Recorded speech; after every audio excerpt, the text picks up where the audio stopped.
এয়া কেনে কথা বা কেনে কাণ্ড সংঘটিত হ'ব ধৰিছে অসম মুলুকত। জুবিন গাৰ্গৰ দৰে হিয়াৰ আমঠু বা প্ৰাণৰ শিল্পীৰ ন্যায়ৰ দাবীৰে যদিহে থানাত এজাহাৰ দিয়ে, তেতিয়াহ'লে এজাহাৰ দিওঁতাকহে আৰক্ষীয়ে গ্ৰেপ্তাৰ কৰে বা আটক কৰে, বা কোনোবাই যদি জুবিন গাৰ্গৰ ন্যায়ৰ দাবীৰে প্ৰতিবাদ কৰে তেতিয়াহ'লে তেওঁৰ ওপৰত NSA লগাই পেলাই, দেশদ্ৰোহিতাৰ গোচৰ লগাই পেলাই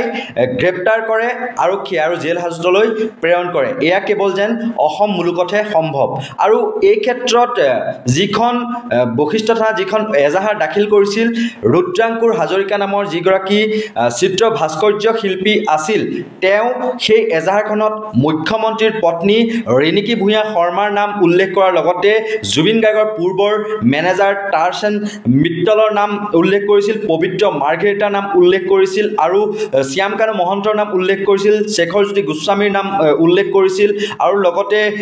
যি সন্দীপন গাৰ্গ আৰু লগতে সঞ্জীৱ নাৰায়ণৰ কথাও উল্লেখ কৰিছিল সেইখন এজাহাৰত। আৰু সেই এজাহাৰখন দিয়াৰ পাছত তদন্ত প্ৰক্ৰিয়াত যিসকল লোকক ইতিমধ্যে CID-য়ে মাতি আনি সোধপোছ কৰিছে, তাৰ বিপৰীতে কিন্তু যিসকলে তাৰমানে গ্ৰেপ্তাৰৰ দাবী তুলি এজাহাৰ দিছিল সেইসকলকে আকৌ আটক কৰি লৈ যায়। এই ক্ষেত্ৰত আমাৰ সৈতে প্ৰতিক্ৰিয়া প্ৰকাশ কৰিব নৰ্থ ইষ্ট নাওৰ মুখ্য সম্পাদক আমাৰ সৈতে আছে পৰেশ মালাকাৰ ডাঙৰীয়া। আমি তেওঁৰ পৰা পোনপটীয়াকৈ এই যি আমি প্ৰতিক্ৰিয়া গ্ৰহণ কৰিবৰ বাবে চেষ্টা কৰিম। কি ক'ব আপুনি যে এনেকুৱা ধৰণৰ এক কাণ্ড যে অসমত এতিয়া যিসকলে এজাহাৰ দিয়ে ন্যায় বিচাৰি সেইসকলকহে ওলোটাই এতিয়া গ্ৰেপ্তাৰ বা আটক কৰাৰ দৰে এটা প্ৰথাৰ সৃষ্টি হৈছে, কি ক'ব এই ক্ষেত্ৰত? মই কথাটো শুনি বৰ আচৰিত হৈছোঁ যে এজন মানুহে এজাহাৰ এখন দিলে, এজাহাৰখন যদি পুলিচে ভাবে, আৰক্ষীয়ে যদি ভাবে যে এজাহাৰখনত তেনেকুৱা কোনো গুৰুত্বপূৰ্ণ অভিযোগ নাই বা এজাহাৰখন তেতিয়াহ'লে তেওঁলোকে এজাহাৰখন গ্ৰহণ নকৰিব পাৰে। মোৰ যিখিনি সামান্য মোৰ যিটো এইবোৰ আইন কানুন সম্পৰ্কে মোৰ যি সামান্য মোৰ জ্ঞান আছে তাৰ পৰা মোক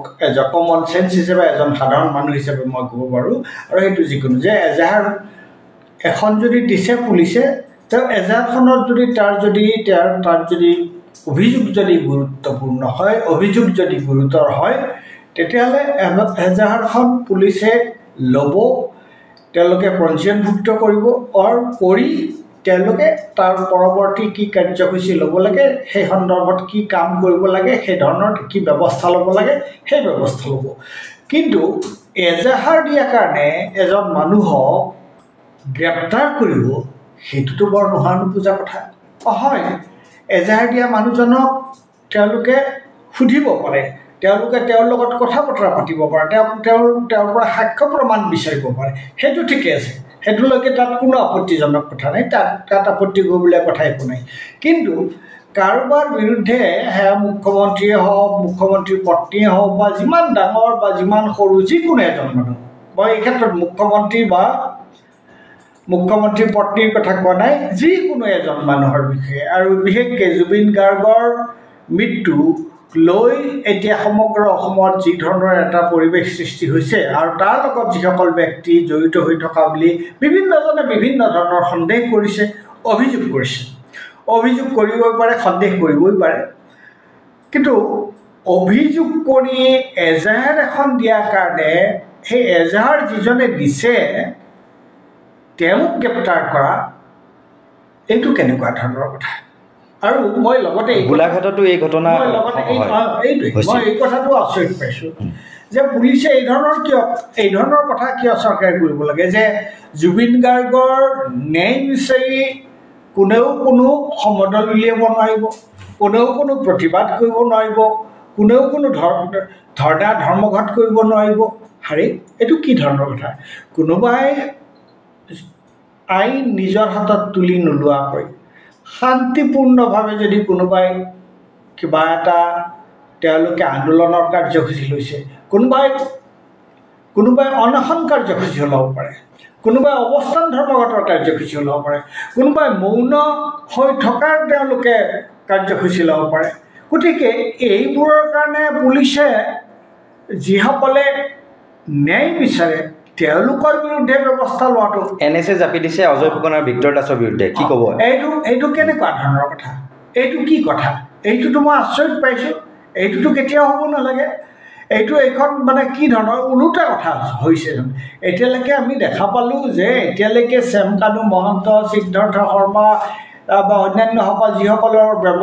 যিসকলৰ কথা বাৰম্বাৰ উঠি আছে আৰু মুখ্যমন্ত্ৰী নিজেও কৈ আছে যে তেওঁলোকক গ্ৰেপ্তাৰ কৰিব তেওঁলোকৰ বিৰুদ্ধে পুলিচে বিহিত ব্যৱস্থা ল'ব কিন্তু আমি এতিয়ালৈকে তেওঁলোকৰ বিৰুদ্ধে একো ব্যৱস্থা লোৱা দেখা নাই আৰু বৰং পূজাৰ অজুহাত দিয়ে পূজাৰ বন্ধৰ অজুহাত দিয়ে মুখ্যমন্ত্ৰীয়ে আকৌ কৈছে যে পূজাৰ পিছতহে তেওঁলোকক গ্ৰেপ্তাৰ কৰা হ'ব 6 অক্টোবৰ এইটো কেনেকুৱা ধৰণৰ কথা আৰু যিসকলে এজাহাৰ দিছে আৰে এজাহাৰখন তুমি বাতিল কৰি দিয়া নাই এজাহাৰখন গ্ৰহণ নকৰিবা কিন্তু এজাহাৰ দিয়াৰ কাৰণে মানুহ এজনৰ বিৰুদ্ধে মানুহজনক গ্ৰেপ্তাৰ কৰা মানুহজনক পুলিচৰ হাতত ৰখা এই কথাটো মই কোনোপথে মই বুজি পোৱা নাই আৰু মই এইটো কোনোপথে গ্ৰহণযোগ্য নহয় মোৰ সেইটোৱেই কথা নিশ্চয়কৈ আমি এই ক্ষেত্ৰত ক'ব লাগিব যে আচলতে অসম মুলুকতহে যেন এয়া সঘনাই ঘটিবলৈ ধৰিছে সিদিনাখন অলপত গোলাঘাটত এগৰাকী জুবিন অনুৰাগীয়ে এজাহাৰ এখন দিছিল আৰু এজাহাৰ দিবলৈ যাওঁতে তেওঁক ওলোটাই গ্ৰেপ্তাৰ কৰা হ'ল বুলি বাতৰি প্ৰকাশ কৰিছিল আৰু তেওঁক গ্ৰেপ্তাৰ কৰি জেল হাজতলৈ প্ৰেৰণ কৰা হ'ল আৰু এই ক্ষেত্ৰত অসম চৰকাৰখনে কাক গ্ৰেপ্তাৰ কৰিব লাগিছিল আৰু বিপৰীতে কিন্তু এতিয়া ওলোটাই যিসকলে ন্যায়ৰ দাবী কৰি পেলাই প্ৰতিবাদ কৰিছে বা যিসকলে ন্যায়ৰ দাবী তুলি পেলাই এজাহাৰ দাখিল কৰিছে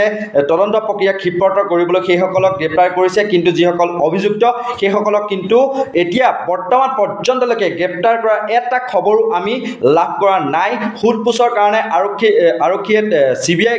CID কাৰ্যালয়লৈ তলব কৰিছে যদিও পুনৰ তেওঁলোকক আকৌ ঘৰলৈ যাবলৈ দিয়া হৈছে আকৌ মাতিছে আকৌ ঘৰলৈ যাবলৈ দিছে সেই তেনেকুৱা ধৰণৰ এক প্ৰক্ৰিয়া চলাই থকা দেখিবলৈ পোৱা গৈছে তাৰ বিপৰীতে কিন্তু যিসকলে তদন্ত বিচাৰি এজাহাৰ দিছে সেইসকলকে কিন্তু আটক কৰা বা গ্ৰেপ্তাৰ কৰা আমি দেখিবলৈ পাইছোঁ